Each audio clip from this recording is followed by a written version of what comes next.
The scene unfolds with precision, not chaos. Richard Blumenthal does not begin with volume.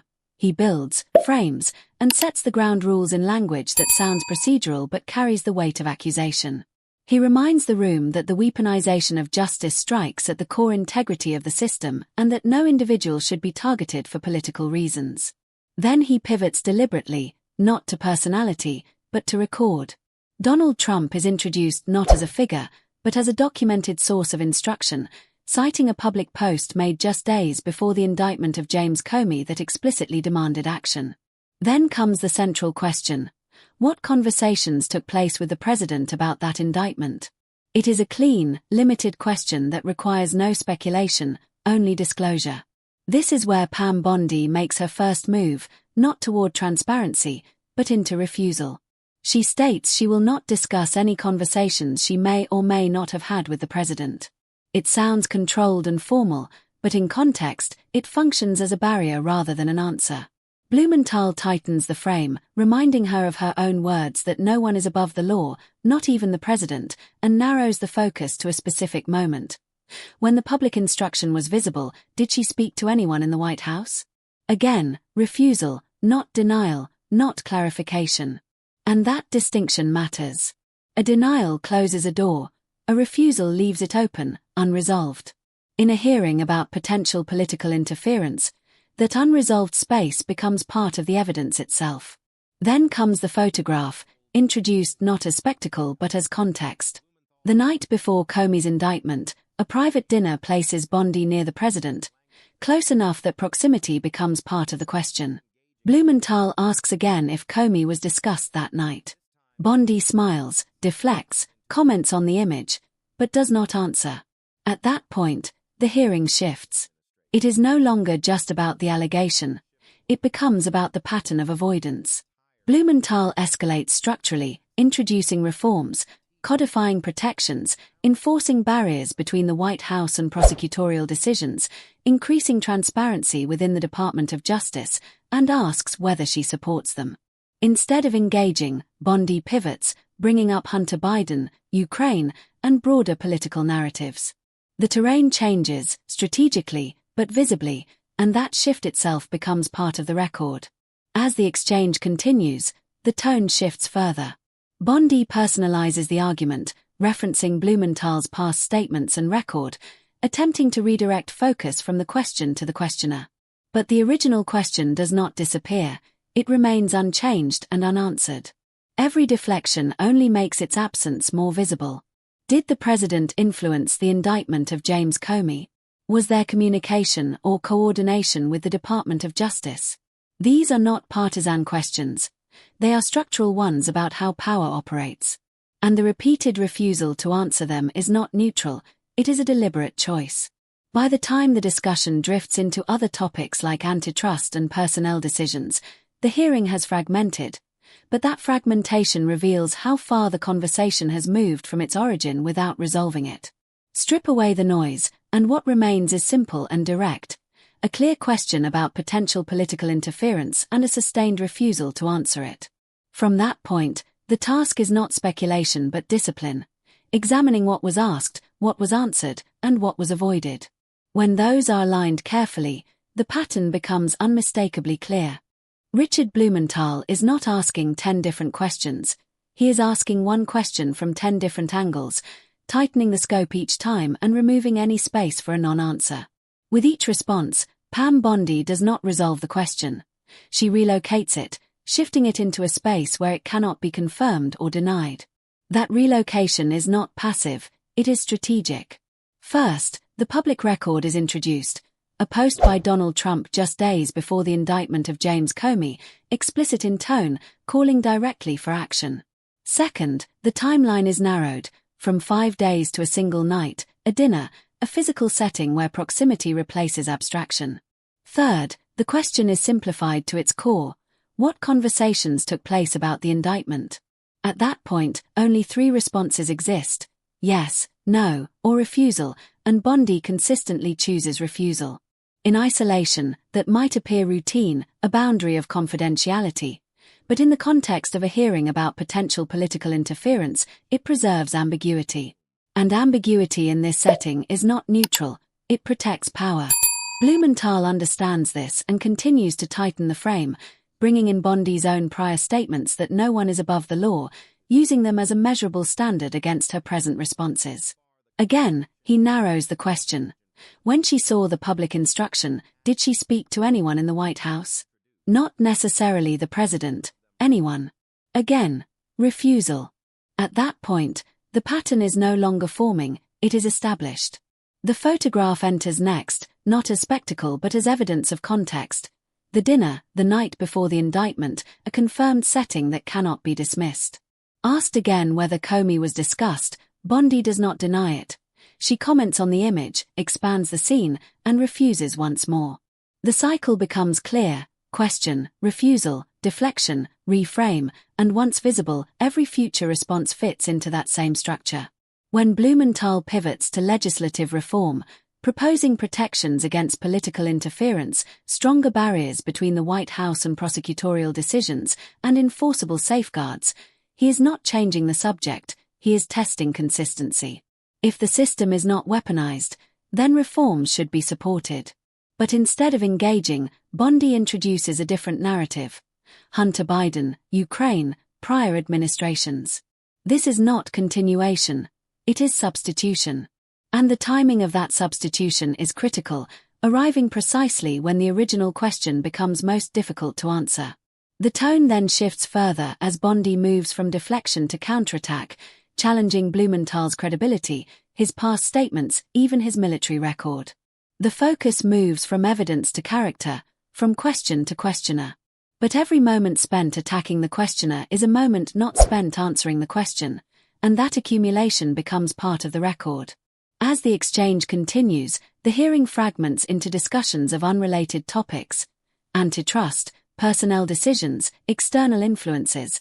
But that fragmentation itself tells the story. It shows the distance created from the original issue, yet that distance only highlights the starting point more clearly. On one side remains a sequence of precise, evidence-based questions anchored in a timeline. On the other, a sequence of escalating deflections moving further away from it. The gap between those two sequences becomes the story. Because in a functioning system, questions about potential abuse of power produce clear, testable answers. Here, instead, there is a sustained refusal paired with an escalation in tone that shifts attention away from substance and toward perception. And once that shift occurs, the hearing is no longer just about what happened before the indictment. It becomes about how authority responds when asked to explain it. Strip away the tone and focus on the sequence, and what remains is not confusion but structure. A structure that reveals itself through repetition, timing, and what is consistently avoided. She refuses to discuss it, preserving the possibility that it was discussed without confirming it, and in legal analysis, preserving a possibility in the face of a direct question is not neutral, it is a decision. Now add the element of authority.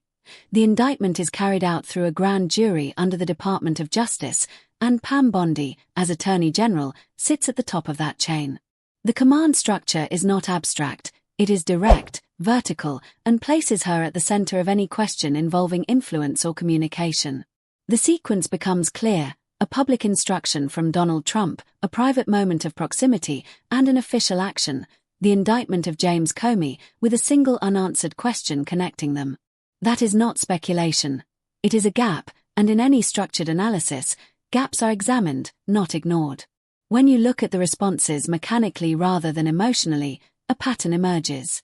The same line, refusing to discuss any conversations with the president, is repeated with minor variations, showing it is not spontaneous but a preset boundary. Even when the question is narrowed further, whether she spoke to anyone in the White House at all, the answer does not change, which shows the boundary is independent of the question itself. Then comes the second layer: deflection. References to other political figures and unrelated issues are introduced, not to expand the discussion but to replace it. That substitution is deliberate. And when deflection alone is not enough, the third layer appears: escalation. The focus shifts from the issue to the questioner, from evidence to personal credibility, raising the tone and fragmenting the exchange. But none of this resolves the original issue. Every diversion, every new topic, every personal challenge only buries the question, it does not answer it. And buried is not the same as resolved. The gap remains exactly where it was. No confirmation, no denial, no explanation. If there were no conversations, a simple denial would close the issue. If there were appropriate conversations, a general explanation could reduce concern without revealing specifics. But neither path is taken. Instead, total refusal is maintained, maximizing uncertainty and minimizing accountability. And in a system that depends on public trust, that uncertainty does not fade, it accumulates, shaping how actions are perceived not just in one case, but across the institution itself. Step back, and the broader issue comes into focus. Richard Blumenthal is not just asking about one indictment. He is testing whether the boundary between political power and legal authority is intact. Whether a public directive from a president can align so closely with a prosecutorial decision that the line between influence and independence becomes blurred. By refusing to address that alignment directly, the question is left open. And that is the significance. This is not about politics, it is about whether the system can demonstrate its own integrity when challenged. What emerges is a familiar pattern. Refuse the premise, deflect the topic, challenge the questioner, escalate the tone, and never return to the original point. The goal is not to answer, it is to outlast the question, to consume time, and leave behind noise instead of clarity. But when you slow it down and strip away the noise, what remains is not complexity, it is absence. The absence of a direct answer to a direct question about a specific moment where political power and prosecutorial authority intersect. And that absence carries weight, because everything else in the exchange can be debated, but this cannot. It is binary. Either there was influence or there was not. Either there were conversations or there were not. Either the process was independent or it was not. Without an answer, none of those questions can be resolved. And that leads to the deeper issue, the expectation that when the highest levels of power are connected to legal decisions, the explanation should be clear, immediate, and complete. When that expectation is not met, the result is not just confusion, it is erosion of trust. That erosion builds gradually, in moments like this, where a question that should be straightforward remains unanswered. And so the focus returns to the same sequence, the public statement, the private setting, the official action, and the silence that connects them. Because when a system is functioning as intended, it does not leave the public to interpret silence. It replaces it with clarity. And when that clarity does not come, the silence itself becomes the most significant part of the record. The exchange led by Richard Blumenthal unfolds with deliberate precision, not as a scatter of questions but as a tightly controlled effort to isolate a single issue and remove every possible escape from it. He builds the framework step by step, beginning with the public record, specifically a statement by Donald Trump made just days before the indictment of James Comey, a statement that does not suggest action but demands it outright. That alone establishes pressure and intent in the public sphere. Then Blumenthal adds a second layer, timing. Not broad timing, but precise, 5 days, then one night, then a documented dinner where proximity is not speculative but visible. The sequence is no longer abstract, it becomes chronological, measurable, and increasingly difficult to dismiss as coincidence. From there, he reduces the question to its simplest possible form. What conversations took place, if any?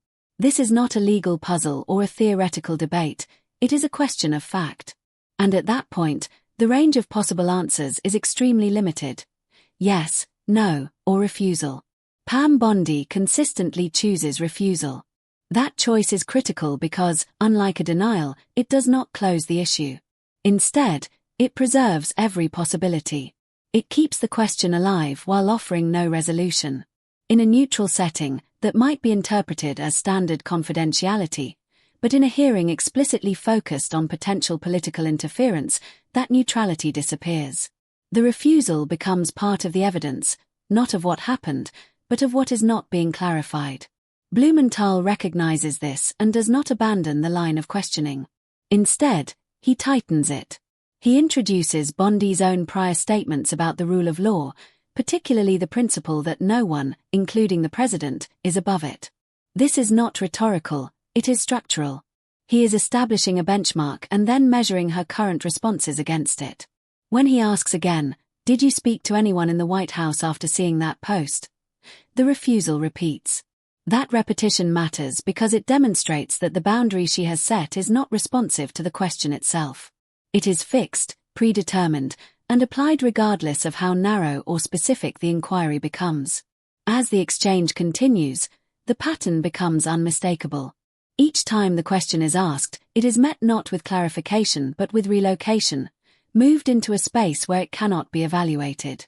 Then comes deflection, references to unrelated political figures and controversies, shifting the focus away from the original issue. This is followed by escalation, where the tone sharpens and the focus turns toward the credibility of the questioner rather than the substance of the question. But each of these moves carries a cost. Every second spent deflecting or attacking is a second not spent answering, and that absence accumulates. It becomes visible. It becomes measurable. At a structural level, what emerges is a clear sequence, a public directive from the president, a private moment of proximity before the indictment, and an official legal action that follows. Between those points lies a single unresolved variable: communication. Was there any coordination, direct or indirect? That is the question, and it remains unanswered. In legal analysis, such a gap is not ignored. It is examined, because it represents the missing link between cause and effect. The refusal to address it does not eliminate the gap, it preserves it in its most potent form. The exchange ultimately shifts from a search for facts to the recognition of a pattern. On one side, you have increasingly precise, disciplined questioning anchored in a clear timeline.